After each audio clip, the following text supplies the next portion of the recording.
નમસ્કાર. નમસ્કાર. તો નમસ્કાર ખેડૂત મિત્રો. આજે તમને કહેવાય કે ગલોડીની ખેતી કઈ રીતે કરવી, તો તમને સંપૂર્ણ માહિતી મળવાની છે. તો વિડીયોમાં પહેલીવાર આવી ગયા હોય તો લાઈક કરજો, શેર કરજો અને બીજા ખેડૂત મિત્રોને શેર કરજો, તાકી આ સંપૂર્ણ આજે ગલોડીની તમને માહિતી મળવાની છે.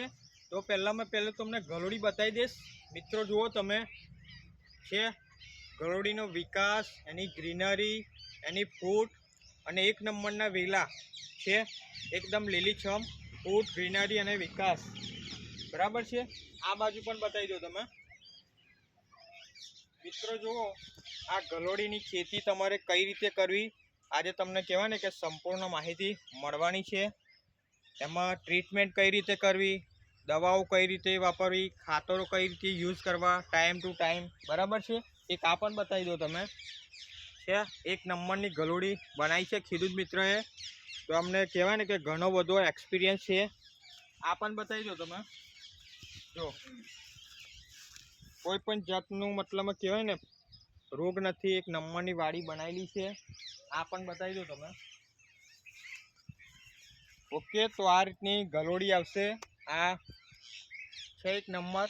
ઓકે, તો આપણે ખેડૂત મિત્રો સાથે ચર્ચા કરીએ. ઓકે, નમસ્કાર. નમસ્કાર. શું નામ તમારું આખું? મારું નામ દિનેશભાઈ જયમાભાઈ ગોહેલ. ઓકે, અને આ જિલ્લો કયો લાગે? આકલાવ.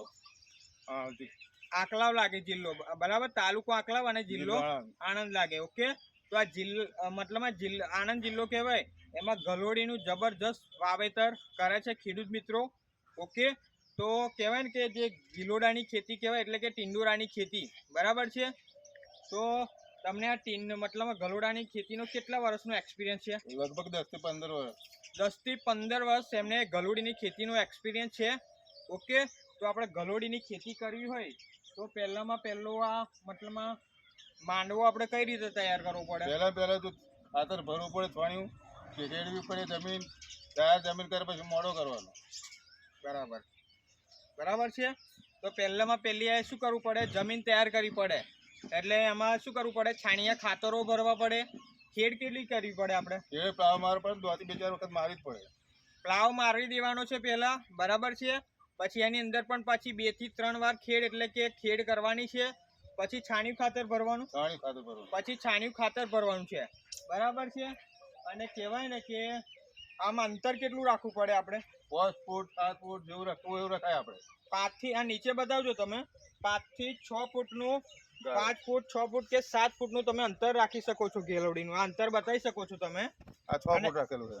આ 6 ફૂટનું અંતર છે મિત્રો. તમે જુઓ આ રોપથી આ છોડવાથી તમે આ છોડવો જુઓ, 6 ફૂટનું આપણે અંતર રાખેલું છે. અને આમ એમ 6 ફૂટ છે. આમાંય તમારે આ જો અહીંથી અહીં લગીને 6 ફૂટનું અંતર રાખેલું છે બરાબર છે. અને મતલબમાં કહેવાય ને કે આ ટેકા આપણે તમે કઈથી લાવેલા? ટેકા આસોદરથી લાવેલા. બરાબર, અમારા આણંદમાં જે આસોદર ગામ લાગે ત્યાંથી ટેકા લાવેલા છે. અને અત્યારે ઘણા બધા બીજા એવા ખેડૂત મિત્રો છે જે કહેવાય ને કે સિમેન્ટ રેતીના થાંભલાનો પણ ઉપયોગ કરે છે બરાબર છે. અને અમે વાંસના ટેકા જુઓ તમે, વાંસના ટેકાનો ઉપયોગ કરેલો છે બરાબર. આખી વાડીમાં તમે જોઈ શકો. તો આ રીતે તમે મંડપ તૈયાર કરી શકો છો બરાબર છે. અને કહેવાય ને કે આખો મંડપનો આપણે ખર્ચો ટોટલ ગણવો હોય તો કેટલો જ થાય? 40-45 હજાર તો થાય જ. મતલબ એમનું કહેવું છે કે તમારે જે આ પૂરો માંડવો બતાવી દો તમે. પૂરો માંડવો તમારે કરવો હોય શરૂઆતથી જ કે કેટલો ખર્ચો આવે, કે ઘણા બધા ખેડૂતોને ખબર ના હોય કે ગલોડીની વાડી કે ટિંડોરાની વાડી કરવી હોય તો કેટલો ખર્ચો આવે છે બરાબર. તો આ ટોટલ ખર્ચાની વાત કરીએ તો ખેડૂત મિત્ર કહે છે કે 40, 45, 50 હજાર સુધી ટોટલ ખર્ચો એકવાર થાય છે બરાબર છે. અને અગાઉના તમે જ્યારે દેશી ગલોડી કરતા હતા ત્યારે એકવાર રોપાણ કર્યા પછી કેટલા ટાઈમ સુધી ચાલતી હતી? 5 વર્ષ સુધી ચાલતી હતી ત્યારે. બરાબર છે. જ્યારે અગાઉના સમયમાં દેશી ગિલોડી કરતા હતા ત્યારે એક જ વાર રોપણ કર્યા પછી 5 વર્ષ સુધી એ ગલોડી મતલબ ઉત્પાદન આપતી હતી બરાબર. લોંગ ટાઈમ ચાલતી હતી. અને અત્યારે આ કઈ જાત છે? આ ટીસ્યુ જાત છે મિત્રો. આ ટીસ્યુ જાત છે, તમે જોઈ શકો છો બરાબર. તો આ ટીસ્યુ જાત તમે જોઈ શકો છો. આને ટીસ્યુ જાત કહેવાય તમારે. બરાબર. આનું વાવેતર કયા મતલબમાં મહિનામાં થઈ શકે? ત્રીજા મહિનામાં કરેલી આવે. બરાબર. કહેવાય કે અત્યારે ત્રીજા મહિનામાં લોકો રોપણ ચાલુ કરી દે છે, રોપણી ટિંડોરીનું, અને બીજા મહિનામાં પણ કરે છે. ને અત્યારે કેવું થઈ ગયું છે, અત્યારે તો જ્યાં રોપી તો રોપી શકે પણ. અત્યારે કહેવાય ને કે 12 મહિના કરી શકે છે. બરાબર, ટિંડોરીની વાડી. ઓકે, તો કહેવાય ને કે આ એકદમ મતલબમાં કહેવાય ને કે તમારે એક જ વાર મહેનત કરવાની છે, પણ તમને લોંગ ટાઈમ ફાયદો આપશે. બરાબર છે. આ તમારે જ્યારે અગાઉમાં દેશી ગલોડી કરતા હતા તેમાં તમારે વીઘાએ ઉત્પાદન કેટલું આવતું હતું? દેશી કલરમાં ઉત્પાદન ખાસું આવતું હતું, લગભગ 50-60 થાય બીજે. બરાબર છે.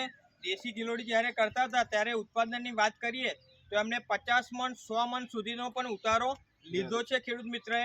બરાબર છે. આમાં ભાવમાં કેવું રહે? તે ઘડીએ ભાવ ઓછો હતો, અત્યારે ભાવ વધારે જ છે ને. મતલબ આમાં ખેતી કરે જે ખેડૂત મિત્રો વિડીયો જોવે છે તો આમાં ફાયદો રહે કે નુકસાન છે? અત્યારે ભાવ કેવા રહે છે અત્યારે? ફાયદો સારો રહે, બધા તો 800-1000 રૂપિયા જેવો ફાયદો થાય. બરાબર છે. તો મતલબ ઓછા ખર્ચની આ ખેતીમાં તમને જબરજસ્ત લોંગ ટાઈમ, અને મતલબ કહેવાય ને કોઈ પણ વધારે દવા પણ નથી જતી નથી અંદર. બરાબર. અને કોઈ પણ જાતના રોગ પણ આમાં આવતા નથી. અને કહેવાય ને કે આમાં સારામાં સારું ઉત્પાદન લઈ અને ખેડૂત મિત્ર એક મતલબમાં એની ઇન્કમમાં વધારો કરી શકે છે. ઓકે, અને આ કેટલા મહિનાની વાડી છે અત્યારે? નવી જ વાડી જોઈ શકો છો તમે. આ ત્રીજા મહિનામાં રોપણ કરેલું છે. ત્રીજા મહિનાની આ રોપણ કરેલી વાડી છે. બરાબર. હવે કહેવાય ને કે માળવામાં ચડવા દાય છે. બરાબર. અને ગલોડાની શરૂઆત કેટલા ટાઈમમાં થાય? ચાલુ જ થઈ જવાના પેલો ઉપર તો. મતલબ ઉત્પાદન ક્યારથી ચાલુ થઈ જાય? ઉપર જવા દઈએ ત્યાં પછી જવા દેવાના. બરાબર. મતલબમાં રોપણ કરીએ એટલે ટિંડોરા અહીંથી જ શરૂઆત થઈ જાય છે, પાંદડે. બરાબર છે. પણ આપણે આનો વિકાસ કરવાનો એટલા માટે અહીંથી તોડી લઈએ છો. બાકી જુઓ તમે આ ગિલોડા પણ મતલબમાં પાંદડે એની શરૂઆત થઈ જ જાય. જુઓ છે. બરાબર. ઓકે. અને કહેવાય કે આમાં તમે મતલબમાં શરૂઆતમાં શું ટ્રીટમેન્ટ કરેલી? દવા રેડેલી પરિવર્તનની. આ મિત્રો જોઈ શકો છો, જો આ તમારે છે આપણે ભૂમિ પરિવર્તન. નજીક લાવજો. આનું ડ્રિંચિંગ કેટલી વાર આપેલું છે તમે? 2 વાર આપેલું. 2 વાર શરૂઆતથી ડ્રિંચિંગ આપેલું છે. બીજી આ બાજુ પણ બતાવજો તમે. આ સોઇલ હેલ્થ પાવર. બરાબર છે. જે કહેવાય કે જે ટેકાની અંદર ઊંધાઈ ના આવી જાય એના માટે નીચે મૂકી દીધું છે. તો આ સોઇલ હેલ્થ પાવર અને ભૂમિ પરિવર્તન. બરાબર છે. આ બાજુ આવી જજો. તો કહેવાય ને કે સોઇલ પાવર અને ભૂમિ પરિવર્તનનું કેટલી 2 વાર ડ્રિંચિંગ આપેલું? 2 વાર ડ્રિંચિંગ કરેલું. બરાબર છે. એનાથી કહેવાય ને કે તમારી જમીન પોચી રહેશે, નરમ રહેશે, ભરભરી રહેશે, અને તમારો વિકાસ સારામાં સારો શોર્ટ ટાઈમમાં થઈ જશે. બરાબર છે. તો મતલબમાં કહેવાય ને કે આમાં ઉત્પાદનમાં કેવું રહે? સારું ને? ઉત્પાદન સારું રહે. બરાબર. આમાં કહેવાય ને કે કેટલા દિવસે વીણી આવે? 3 દાડે 4 દાડે 5 દાડે જ્યારે વેણું હોય તો વેણી શકાય. બરાબર. 3 દાડે આવી જ જાય. મતલબમાં દર ત્રીજે દિવસ તમે ઉત્પાદન કાઢી શકો છો. બરાબર છે. અને રિઝલ્ટ મતલબમાં કહેવાય ને કે ગિલોડીમાં કોઈ પણ જાતનો વધારે ખર્ચો આવતો નથી મિત્રો, અને કોઈ પણ જાતનું મતલબમાં કહેવાય ને રોગ પણ આમાં આવતો નથી. જેમ તમે બીજી ખેતી કરતા હશે તો એમાં તમારો ખર્ચો વધી જતો છે ને મતલબમાં આવકમાં ઓછી થતી છે. અને આ તમારે કહેવાય ને કે મતલબમાં એક રોપ કેટલાનો આવે? એક રોપ 10 થી 12 રૂપિયાનો 15 રૂપિયાનો જેવો રોપ થયો. બરાબર. કહેવાય ને કે આ તમારે જો રોપ જોઈતો હોય તો અમારો કોન્ટેક્ટ તમે કરી શકો છો. કહેવાય ને કે આ એક રોપ તમારે 10 રૂપિયા, 12 રૂપિયા, 15 રૂપિયા જેવો છોડવો હશે એવા ભાવ તમને મળી જશે, અને સારામાં સારા પણ છોડવા તમને મળી શકે. બરાબર. અહીંયા આણંદ જિલ્લામાં કેવું થાય આ વાવેતર? બરાબર છે. એકદમ સારામાં સારું અને વધારેમાં વધારે ઉત્પાદન ગલોડીનું થઈ રહ્યું છે. ઓકે. અને આમાં ખાતરો કયા યુઝ કરો છો તમે? એમોનિયમ, બીજું કઈ નહીં. એમોનિયમ. બરાબર. કેટલી વાર આપેલું એમોનિયમ? 2 વાર આપેલું. મતલબમાં તમે આમાં ખાતરની વાત કરીએ તો એમોનિયમ ખાતર પણ તમે વાપરી શકો છો. એનાથી શું થાય? વિકાસ થાય એનો. વિકાસ એનો સારામાં સારો થાય છે. બરાબર છે. અને બીજી વાત કરીએ આપણે કે 1 વીઘાની અંદર આપણે કેટલા રોપણી કરી શકીએ છો? લગભગ 500 થી 600 છોડા નાખી શકાય. 1 વીઘામાં તમારે જો સારામાં સારી ગલોડી કે ટિંડોરાની વાડી કરવી તો 500 થી 600 રોપ તમે લગાવી શકો છો. 6 ફૂટના અંતરે તમે લગાવી શકો છો. ઓકે. અને મતલબમાં આમાં કહેવાય ને કે આ દોરા મતલબમાં કઈ રીતે કેટલા ટાઈમથી બાંધી શકાય? દોરા લગભગ 15-20 દાડા થાય તો આવડે દોરો થાય ને તો પછી બધું બરાબર, અહીં બતાવજો. હા, બતાવી દેવો. મિત્રો આ રીતે તમારે ગલોડીને તમને માહિતી ના હોય તો આ રીતે આટલો વેલો થાય એટલે અહીં પાન ઉપર તમારે દોરો બાંધી ઉપર બધું અને અહીં મંડપ પર લગાવી દેવાનો છે અને ધીરે ધીરે તમારે આમ દિવસમાં મતલબમાં કેટલી વાર ફરવું પડે અંદર? રોજ ફરવું હોય તો રોજ ફરવું જ પડે ને. બરાબર. આપણે ખેતી હારી કરવી હોય તો રોજ ફરવું પડે. મતલબમાં ખેતી સારી કરી હોય અને ઝડપી આપણે ઉપર ચડાવીએ તો દરરોજ એક વાટો તમારો ગલોડીમાં મારવો મારવો જ પડે. જરૂરી છે. બરાબર. અને આના માટે આપણે જમીન કેવી જોવે? પોચારાવાળી જમીન જોવે. પોચારા વાળી જમીન જોવે. બરાબર છે. ખાતર ભરી ખાવું જોઈએ. છાણિયા ખાતરનો ઉપયોગ કરવો પડે. બરાબર છે.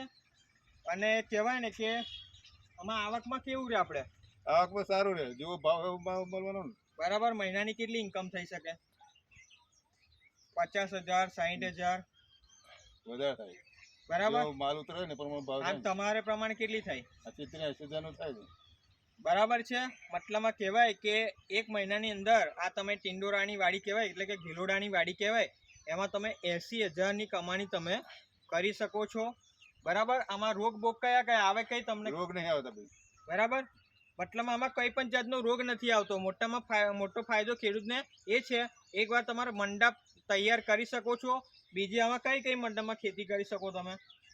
મંડપ તુરિયો થાય, ગલકી થાય, દૂધી છે. દૂધી થાય. બરાબર. તો આ પણ ઘણા બધા વાડીઓ તમે કરી શકો છો. આ જ મંડપ અને આ મંડપ કેટલા ટાઈમ સુધી રહી શકે છે? 4-5 વર્ષ સુધી રહે છે. 5 વર્ષ સુધી આરામથી આ મંડપ ટકી રહે છે. બરાબર છે. અને અલગ અલગ તમે ખેતી કરી શકો છો. બરાબર. અને કહેવાય ને કે 80,000નો તમે આવક કરી શકો છો આ ટિંડોરાની વાડીમાં. ઓકે. તો તમે જે પણ ખેડૂત મિત્ર માહિતી આપી ગલોડીની માહિતી તો તમારો ખૂબ ખૂબ આભાર. Okay. Thank you so much. આભાર તમારો.